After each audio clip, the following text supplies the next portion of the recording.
everyone. I am Rohit Puniyar, Maths Mentor. Class 12 chapter 4 determinant. Next topic है आपका minors and cofactors of elements. नई बात है आपके लिए, माइनर्स भी कोफैक्टर भी. अभी तक आपने नहीं पढ़े कभी भी मैथ्स में. आप समझ रहे होंगे माइनर्स होते क्या हैं, कोफैक्टर्स क्या होते हैं. सबसे पहले समझ लीजिए माइनर और कोफैक्टर जो होंगे वो एलिमेंट्स के होंगे डिटर्मिनेंट में. एग्जाम्पल लेकर समझाता हूं, इसको बड़े इजीली समझ में आ जाएगा. इसकी डेफिनेशन फिर आपको पढ़ने की जरूरत नहीं पड़ेगी. मान लीजिए डिटर्मिनेंट, इसको डिटर्मिनेंट को इससे भी डिनोट करते हैं. एक डिटर्मिनेंट आपके पास है 1 2 3 0 4 6 8 या 2 1 3, ये ले लीजिए. 3/3 की डिटर्मिनेंट है. रफली लिख लीजिए 3/3 की. A11 होती है, A12 होती है, 1 3 फर्स्ट रो हो गई, 2 1 2 2 2 3 सेकेंड रो हो गई, और थर्ड रो हो गई 3 1 3 2 3 3. अब आपको माइनर और कोफैक्टर का बताना है ये एक्चुअली होते क्या है. मान लीजिए आपको माइनर निकालना है, माइनर ऑफ A11 आपको निकालना है. माइनर किसका? इस एलिमेंट का. फर्स्ट रो फर्स्ट कॉलम के फर्स्ट एलिमेंट का माइनर निकालना है. तो माइनर को जो डिनोट करोगे कैपिटल M11 से, क्योंकि ये A11 का माइनर है तो इसको लिख दें माइनर M11. मतलब इससे पता लग गया कि जो माइनर है ये फर्स्ट रो फर्स्ट कॉलम के एलिमेंट का माइनर है. निकलेगा कैसे? ये निकलेगा माइनर जो है ये कैंसिल और ये कैंसिल हो जाएगा. होने के बाद ये जो जिस रो में है वो रो कैंसिल, जिस कॉलम में वो कॉलम कैंसिल. तो जो A22 जो बचा ये एलिमेंट्स, इसकी डिटर्मिनेंट बना लीजिए A23 A32 A33.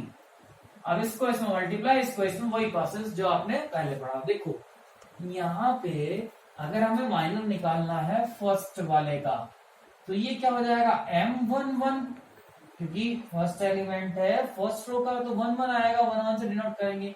क्या होगा इसका माइनर? ये कैंसिल हो जाएगा और ये कैंसिल. तो क्या बचेगा 4 6 1 3. तो 4 6 1 3 लिख लिया. अब इसको वैल्यू निकाल लो, इसकी से मल्टीप्लाई 4 3 जब बोलो कितना 12, बीच में क्या आएगा माइनस, इसकी से मल्टीप्लाई 6 1 जा 6, आंसर आ गया 6. लिखा गया माइनर. अब आप मुझसे किसी का माइनर भी पूछ लो, वो जो किसका पूछोगे 4 का माइनर. 4 कहाँ आ रहा है 2 2, सेकंड कॉलम सेकंड रो का एलिमेंट है, तो इसका माइनर क्या हो जाएगा M22 से डिनोट कर देंगे इसको. इससे डिनोट कर लिया. अब क्या करोगे, जिस रो में है ये 4 वो रो कैंसिल, और जिस कॉलम में है वो कॉलम कैंसिल. बचा क्या 1 3 2 3. बार बार ये बनाने की जरूरत भी नहीं है, पता ही है आपको. जब ये बनाओगे तो इसकी इसी में मल्टीप्लाई होनी है, तो डायरेक्ट तो 3 की इसमें होगी 1 में. तो बोलो कितना 3 1 जा 3, बीच में क्या आएगा माइनस, इसकी इसमें होगी 3 2 जा कितना हो जाएगा बोलो 6. माइनर क्या आ गया -3. तो इसका जो 4 का माइनर आया M22 वो -3 आ गया. अब कुछ भी पूछ लो आप, 3 का माइनर पूछना चाहोगे आप कि इस 3 का माइनर क्या है, तो इस 3 का माइनर क्या होगा A33, third column third row का एलिमेंट है. तो इसको किससे डिनोट करोगे M33 से. M33 से डिनोट करोगे. जो 3 है इस 3 के सामने वाला ये कॉलम कैंसिल, जो ये 3 है इसके सामने वाला है कॉलम कैंसिल, और इसी की क्या कैंसिल, जिसमें ये रो है, जिस रो में एक है वो रो कैंसिल, जिस कॉलम में है वो कॉलम कैंसिल. बचा क्या, ये बचा 1 2 0 4. जेन्युइन सी बात है. मैट्रिक्स डिटर्मिनेंट बनाओगे तो इसकी इसमें मल्टीप्लाई करोगे, इसकी इसमें तो पहले कर लो, इसकी इसमें 4 1 जा बोलो कितना हो जाएगा 4. इसकी इसमें 0 2 जा 0, तो क्या आ गया आंसर 4. तो इसका जो 3 का माइनर आया M33 वो आ गया 4. सिंपल है. माइनर आपको समझ में आ गया होगा आई थिंक. अब देख लीजिए माइनर के बिहाफ पे ही मैं आपको सिखाने जा रहा हूं कोफैक्टर. कोफैक्टर क्या है? माइनर की हेल्प से भी निकल सकते हैं. With the help of minor you can find cofactor also, लेकिन अपने आप भी निकल सकते हैं इजीली. चलिए कोफैक्टर सीखते हैं. कोफैक्टर है क्या? अगर आपने माइनर निकाल लिया M11, माइनर आपने निकाल लिया, कोई नो प्रॉब्लम माइनर में आई थिंक, तो कोफैक्टर को या तो C11 से डिनोट करोगे और या कैपिटल A11 से डिनोट करोगे, दोनों में से किसी से भी डिनोट कर सकते हैं आप। अगर आपने माइनर निकाल लिया M11, तो जो कोफैक्टर है इस एलिमेंट का उसको आप C11 से या A11 से डिनोट कर सकते हो। ये होगा क्या, जैसे A11 है फर्स्ट कॉलम, फर्स्ट जो कॉलम है फर्स्ट रो का एलिमेंट का, ये है कोफैक्टर, तो ये क्या होगा -1 की पावर, ये एक्स्ट्रा आएगा 1 + 1 M11। मान लीजिए आपको ये चाहिए कोफैक्टर 2 3 का, second column second row third column के एलिमेंट का आपको चाहिए भैया कोफैक्टर, तो कैसे निकाल लोगे, -1 की पावर 2 और 3 को ऐड कर दोगे, M23 जो आया उसकी मल्टीप्लाई कर दोगे, सिंपल है, समझ में आ गया होगा आपको। चलिए एक निकाल के देख लेते हैं, एक दो। मान लीजिए आपके पास एक डिटर्मिनेंट है 2 4 1 6 0 1 2 1 3 3/3 की है। अब चलिए आप कोफैक्टर कैसे निकाल लेंगे, 2 3 के मैं निकाल के दिखा रहा हूं, आपको समझ में आ जाएंगे। मान लीजिए आपको कोफैक्टर चाहिए A11, पहले कैसे निकाल लो, पहले मैं माइनर निकाल के दिखाता हूं आपको, M11 का माइनर, कोफैक्टर को माइनर की हेल्प से निकाल के दिखा रहा हूं, फिर डायरेक्ट निकाल के दिखाऊंगा आपको। चलिए M11 कैसे निकालोगे, ये कॉलम कैंसिल जिसमें है और वो रो कैंसिल, तो 0 1 1 और 3 बचा, 3 की 0 मल्टीप्लाई करोगे तो क्या आएगा, बोलो 0, इसकी इसमें करोगे बोलो क्या आएगा 1, तो ये कितना हो गया -1, M11 कितना आ गया -1। ठीक है, अब माइनर आपने निकाल लिया M11, आपको निकालना है कोफैक्टर, क्या निकालना है आपको, कोफैक्टर किस एलिमेंट का, 2 का, तो क्या निकाल लोगे, -1 की पावर, ये 1 और 1 है तो 1 + 1 हो जाएगा, किसकी मल्टीप्लाई करोगे, M11 की करोगे, -1 की पावर 2 पॉजिटिव हो जाएगा, 1 लिखने की जरूरत नहीं है, तो क्या बच गया आपको 1 बचा ये, और ये क्या है -1 और -1 की 1 मल्टीप्लाई क्या आ जाएगी -1। सीख गए आप। एक और ले लीजिए, डायरेक्ट निकाल के देख लेते हैं। मान लीजिए आपको माइनर नहीं निकालना, डायरेक्टली कोफैक्टर निकालना है, कैसे निकाल लोगे, सिंपल है बहुत ज्यादा, 2 3 का निकालना है आपको, सेकेंड रो थर्ड कॉलम का एलिमेंट, यानी कि यहाँ इसका निकालना है, इस 1 का, ये वाला, तो इस 1 का आपको निकालना है डायरेक्टली कोफैक्टर, तो कैसे निकाल लोगे, -1 की पावर 2 + 3, ठीक है। अब माइनर क्या होता है, माइनर वही तो बनाते हो आप, बना के देखो चलो इसको, ये रो कैंसिल और ये क्या कैंसिल, कॉलम कैंसिल, 2 4 2 1 बचा, तो ये हो गया 2 4 और 2 1, बस इसको सॉल्व कर दो निकल जाएगा, ये -1 ही हो जाएगा, पावर 5 है क्योंकि ऑड है, और 2 1 जा 2 और 4 2 जा 8, ठीक है, तो -1 इंटू ये कितना बच गया, माइनस का 6 और 6 1 जा, जो -6 और -1 की मल्टीप्लाई पॉजिटिव क्या जाएगी 6, तो आप डायरेक्टली भी कोफैक्टर को निकाल सकते हैं। देखिए माइनर और कोफैक्टर आपने निकालने सीख लिए, तो कुछ रिजल्ट्स हैं जो बहुत ही इंपॉर्टेंट है। देखिए क्या है रिजल्ट, वो इनको रिजल्ट्स को क्वेश्चनों में भी सीखेंगे हम। नॉट 1, वैल्यू ऑफ डिटर्मिनेंट, किसी भी डिटर्मिनेंट की value, sum of product of elements of any row और column with their corresponding cofactor. मान लीजिए कोई डिटर्मिनेंट है, तो अगर आपको इसकी एक्सपेंड ना करके डायरेक्ट वैल्यू चाहिए तो आपको कैसे मिलेगी, कि किसी भी रो को पकड़ो और जिस रो को आपने पकड़ लिया, मान लो फर्स्ट रो को पकड़ लिया आपने, तो उसके कोफैक्टर निकाल दो और कोफैक्टर से करस्पॉन्डिंग एलिमेंट की मल्टीप्लाई करके उन्हें ऐड कर दो, तो जो इस डिटर्मिनेंट की एक्सपैंड होकर वैल्यू आएगी वही वैल्यू आएगी आपकी। ऐसे एग्जांपल ले लीजिए, ऐसे कि A11 तो इसका कोफैक्टर इसी एलिमेंट का, A12 इसी एलिमेंट का कोफैक्टर, A13 इसी एलिमेंट का कोफैक्टर, और ऐड कर दी मल्टीप्लाई करके। अगर आप ये लेते तो 21 तो कोफैक्टर इसी एलिमेंट का होता, फिर इसी एलिमेंट का होता, फिर इसी का होता, ऐड करते, कॉलम लेते तो फिर कॉलम वाइज कोफैक्टर होते। आई थिंक आपको समझ में आ गया होगा। Not number 2, if element of a row और a column are multiplied with cofactor of any other row, अगर किसी दूसरी रो से, किसी दूसरी रो के एलिमेंटों के कोफैक्टर से किसी रो के एलिमेंट की मल्टीप्लाई करके ऐड कर दें, देख लीजिए ऐसे A11 तो कोफैक्टर ले लिया सेकंड रो का एलिमेंट का, एलिमेंट लिया ए, कोफैक्टर लिया इसका, एलिमेंट लिया ए, कोफैक्टर लिया इसका, एलिमेंट लिया ए, कोफैक्टर लिया इसका, थर्ड का भी ले सकते हो। एलिमेंट तो सारे इसके ले रहे हो, कोफैक्टर इसके ले रहे हो, एलिमेंट कॉलम वाइज ले सकते हो, एलिमेंट सारे इसके लोगे, कोफैक्टर इसके लोगे या इसके लोगे, इसको छोड़कर। तो अगर ऐसा आपने कर दिया तो उनका जो सम आएगा वो ऑलवेज क्या आएगा, 0 आएगा। ठीक है, आई थिंक आपको समझ में आएगा। देखिए क्वेश्चन है, इससे आपकी जो टॉपिक आपको बताया 4.4 एक्सरसाइज कवर अप हो जाएगी पूरी। Right the minor and cofactor of the elements of the determinant, ये डिटर्मिनेंट है, इसकी माइनर लिखने हैं और हर एक एलिमेंट का और कोफैक्टर्स लिखने हैं। देखिए माइनर्स कैसे लिखोगे और कोफैक्टर कैसे लिखोगे, ये 3/3 की है तो M11, तो 11 का मतलब क्या है, यहाँ पे 1 के, तो ये गया, ये 11 जो है M11 इसका माइनर है 1 का, तो जिस कॉलम में ये 1 है वो कॉलम कैंसिल और जिस रो में है वो रो कैंसिल, इस तरह से। तो ये क्या बनी 5 -1 1 और 2, ये डिटर्मिनेंट बच जाएगी, फिर ये कैंसिल हो गया, ये तो बच जाएंगे एलिमेंट्स, लिख लिया आपने। 5 2 जा 10, बीच में क्या आएगा माइनस, 1 1 जा 1, -1 आएगा ये, तो 10 + 1 कितना आ गया 11, तो ये आपका माइनर हो गया।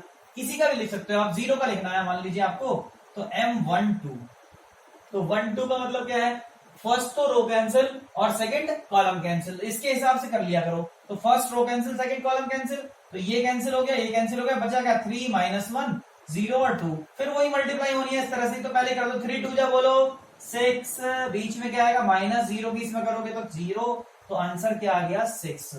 ऐसे ही सबके आप निकाल सकते हो। अब मान लीजिए कोफैक्टर निकालने हैं आपको, A11 तो क्या निकलेगा -1 की पावर 1 + 1 M11 से मल्टीप्लाई करनी है बस इसकी जस्ट, तो ये पॉजिटिव 1 आ गया, तो 1 × 11, 11 बन जा 11, ये निकल गया आपको कोफैक्टर पहले एलिमेंट का।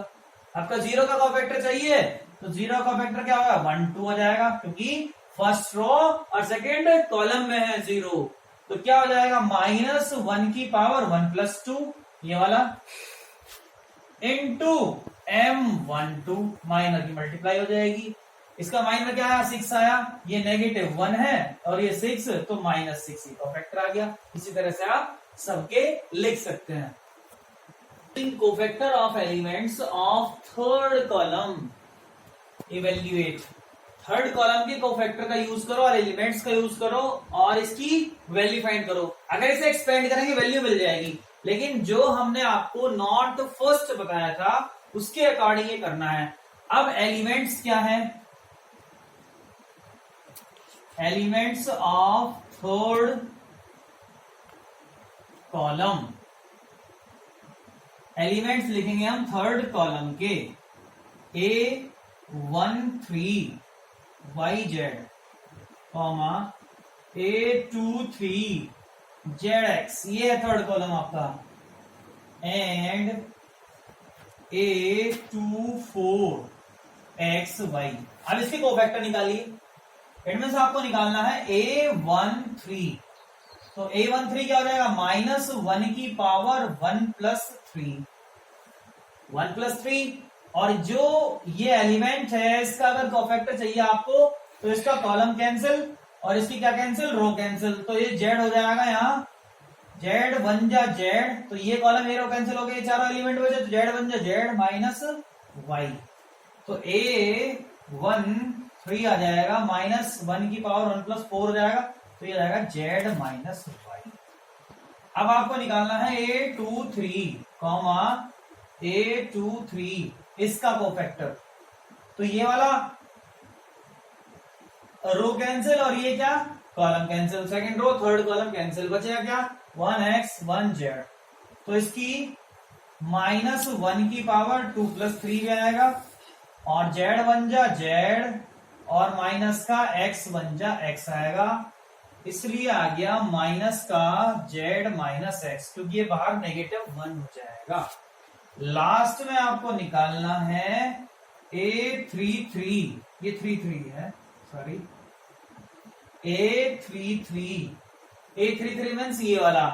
तो A33 में थर्ड रो कैंसिल और थर्ड ही क्या कैंसिल, कॉलम कैंसिल। बचा क्या, y माइनस 1 की पावर 6, 3 और 3 6 हो जाएंगे, y बन जा y माइनस एक्स, ये आ गया y माइनस एक्स। अब आपको थर्ड कॉलम के फैक्टर और थर्ड कॉलम के एलिमेंट्स का यूज करके इस डिटर्मिनेंट की क्या निकालनी थी, वैल्यू। तो वैल्यू क्या हो जाएगी इसकी, वैल्यू हो जाएगी इसकी ए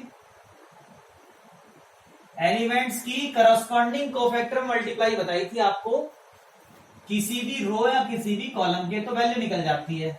जो नोट नंबर फर्स्ट था, A23 की मल्टीप्लाई इसी के कोफैक्टर में होगी, और जो एलिमेंट है उसकी कोफैक्टर में आप क्या कर रहे हो, मल्टीप्लाई A33।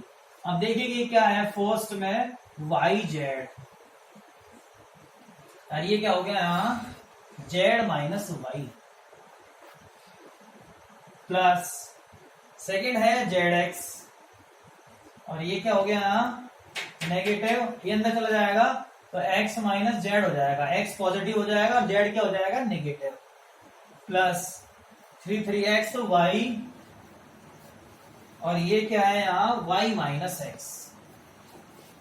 अब आप क्या कर लोगे, इसकी मल्टीप्लाई, इसके अंदर मल्टीप्लाई करोगे आ जाएगा, इसकी करने की जरूरत नहीं, आप नेगेटिव कॉमन ले लो उसमें से, माइनस कॉमन वाई जेड, तो ये क्या हो जाएगा y माइनस जेड, ये क्या हो जाएगा y माइनस जेड।